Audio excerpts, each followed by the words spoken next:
So, the topic that we'll be discussing on today is rape culture. There are several subtopics that we'll be discussing on this. Supposedly, what is rape? Rape in India statistics, things we are forced to believe, examples of rape culture, men as rape victims. It's deeper than we know, social attitudes, and we are welcome for any question or answers that you expect from us. You can leave those questions in the comments below, and we'll be more than glad to answer each of them. If there are several questions, we'll make another YouTube video casting rape culture and try to answer all your questions. But if there are a few questions only, we'll answer those questions in the comments itself. So let's start. What is rape? Rape is a type of sexual assault, usually invoking sexual intercourse or other forms of sexual penetration carried out against a person without the person's consent. So, it means that rape occurs when a rapist attempts sexual interaction without the victim's permission. Now let's look at the statistics of the rape only in India. We are not focusing on any site outside India only for this statistics. We have collected data of only 10 states for the meantime, and you can see the statistics from 2013 to 2018.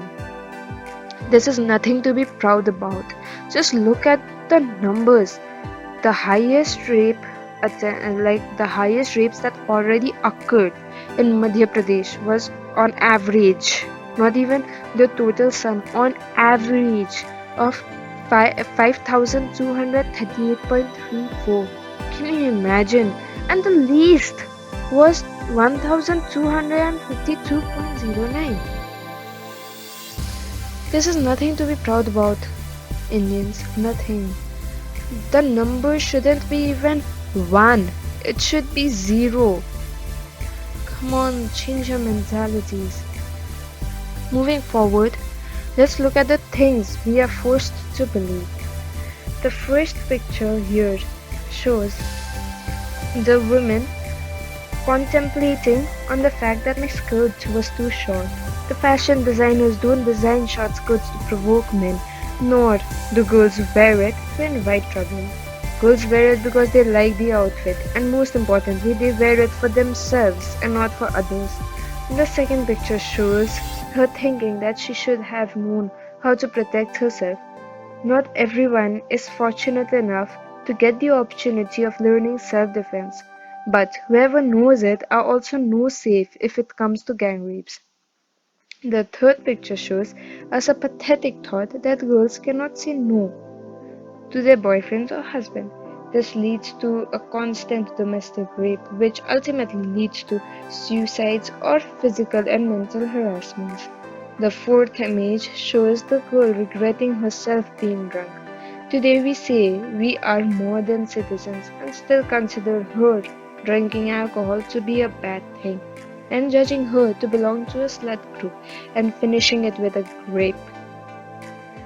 The fifth picture gives all the girls goosebumps, but in case of emergency, if the girl is doing a late shift, in case she is the sole owner of the house, or she doesn't have a companion and she has to walk down the road alone, seeing this, that the girl is walking down alone, God knows why, the male category thinks that she is inviting them. Ultimately, she ends up either in the jeep or pulled it down the jungle and raped. The last but not the least image on this slide shows a girl regretting on putting her drink down. Honestly, no one can trust anyone for their drinks too, right? Who knows when, who will mix some drugs into it and make you lose your senses, and even you know what might happens after that. Now let's look at some examples of rape culture.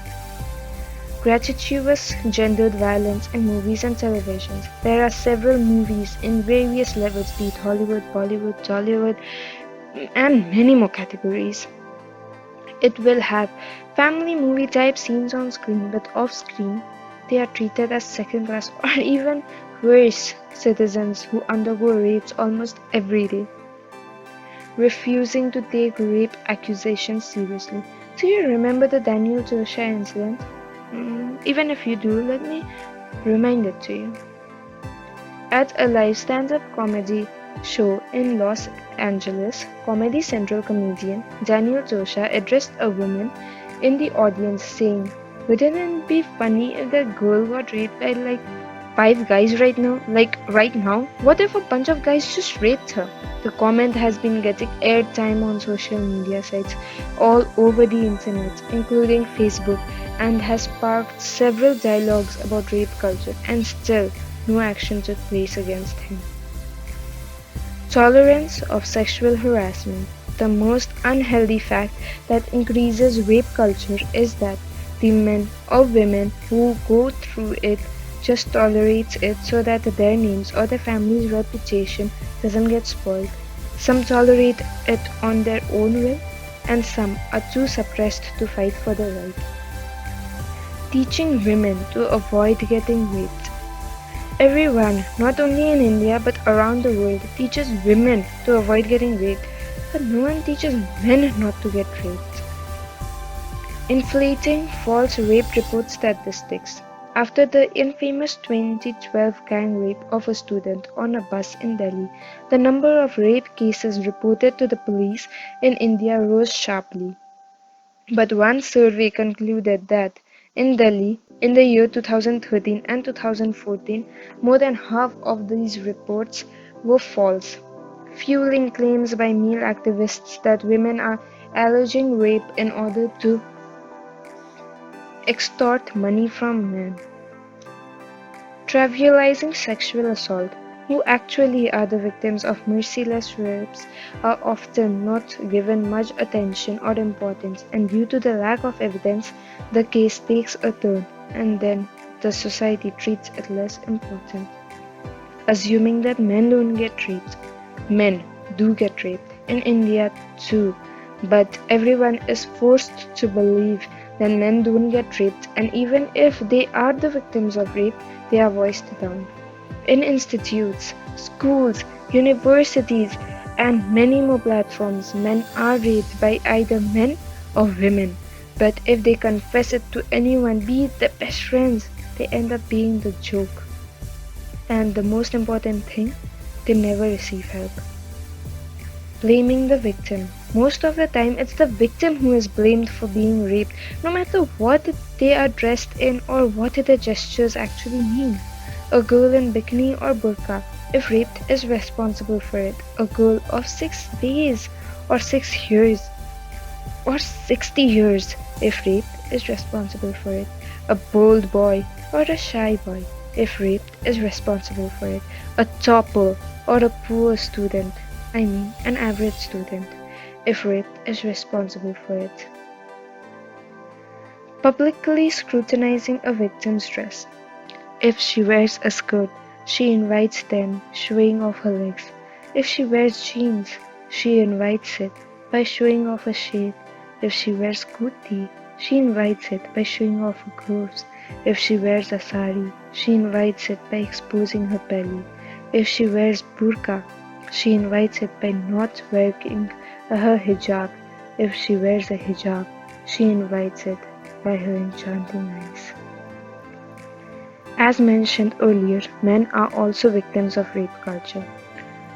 It is difficult for a male victim, straight or gay, to report the sexual assault that was experienced by him, especially in a society with a strong masculine custom. They are afraid that people will doubt their sexual orientation and label them as gay, especially if raped by a male, or that they may be seen as unmasculine because they were a victim. A perception of being gay is also a motive for rape in many cases. Mostly, male victims try to hide and deny their victimization, similar to female victims, unless they have serious physical injuries that can help support in their cases. Rape is deeper than we know.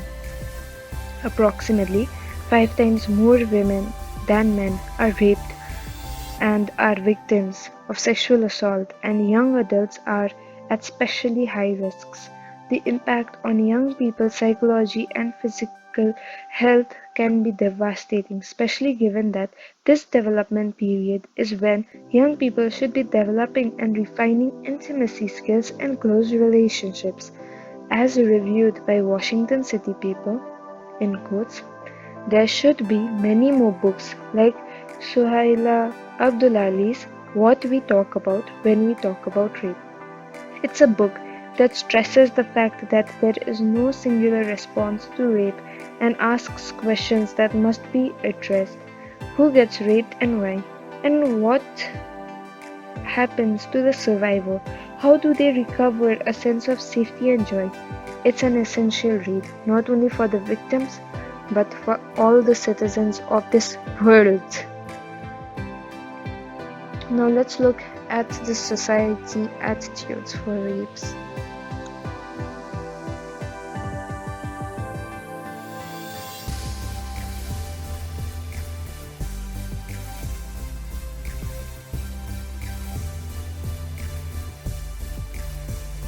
With this, we come to the end of our today's video, and really very much thank you for watching it till the end.